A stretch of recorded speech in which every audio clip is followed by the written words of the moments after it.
Today, I'm going to run you through the top 15 tips you need to know to get the most from the Oculus Home software.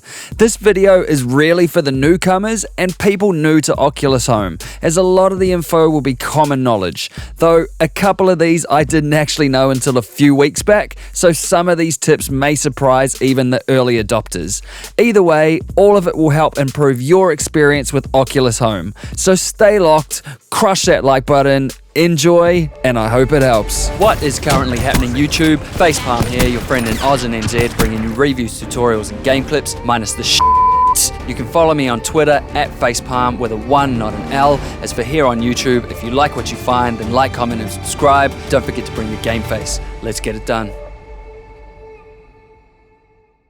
So first, let's start with some tips for the main store window. If you want to quickly find some new Oculus titles for free, come up to the search bar and type the word free in here, and a list of all the free apps on Oculus Home will show up. Then you can go ahead and use the review system to find a good starting point for some new free apps. Secondly, if we head back to the main store window, if you want to see a slideshow of images from an app you are interested in, then hover your mouse over any tile in the store to get a slideshow of images from the app. This is great if you just want to browse from this main window, but don't necessarily want to click into every app just to see some pics of what's on offer. Third, if you want to see your in-game achievements on any game, you can click the little person icon at the top here, then click on your name, click on achievements, and then pick the game you want to see your progress for. This sounds simple, but I actually found it a little more complicated to find than I thought it would be. Next, if you go over to the library tab and then right click anything in your library, you'll get a range of instant options, including start in VR, start in desktop mode if it's available, uninstall, or you can get details of the game itself right from here. Now, if we go up and click this cog icon, go to the settings menu, then on the privacy tab, in the privacy settings, you can hide your real name from here and choose who can see it and who can't. This is a great feature as your Oculus account is likely linked to your real name. So if you want to get on the grid anonymously and not worry about random people calling out your actual mama for being a hoe, which she may not be, I don't know, then this is the option for you.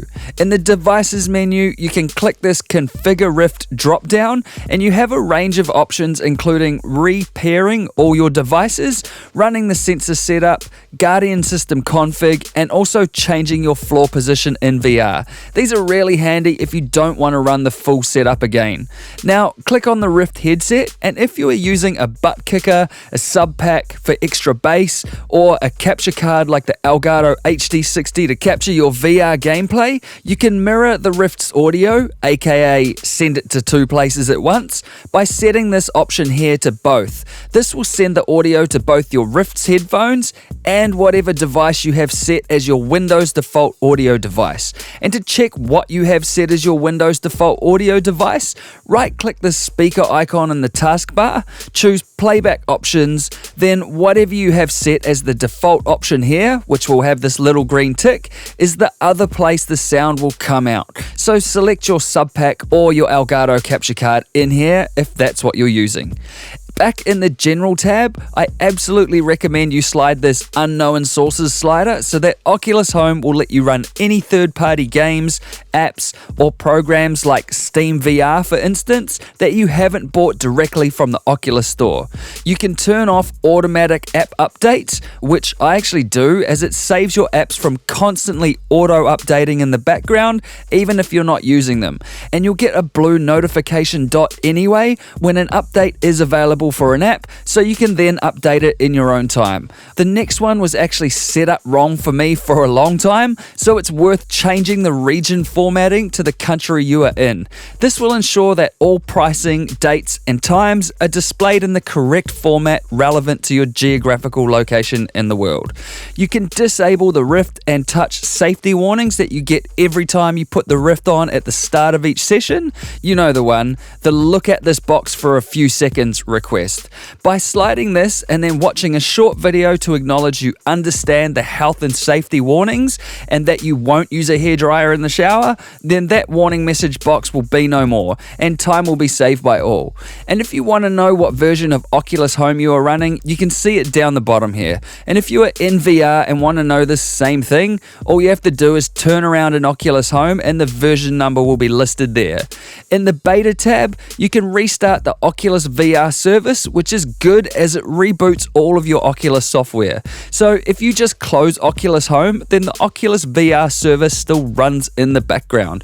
Restarting this will completely restart Oculus VR, which is handy if you're getting an error or if Oculus Home takes a turn for the worst, or if you change some settings that need a proper restart. You can also sign up for the public test channel here, and this means you will get early access to Oculus Home updates, which is quite cool if you want to get the new features before anybody else. Just keep in mind that with early access beta testing like this, you are basically bug testing, even though you may not come across any bugs, so you may encounter some issues as you go along. What's cool about this is, aside from being ahead of the curve, is that you are contributing to the development and improvement of Oculus Home itself. And finally, when you have an opinion on a game or app, write reviews and give them ratings. This helps everyone else decide if a game or app is right for them before they purchase.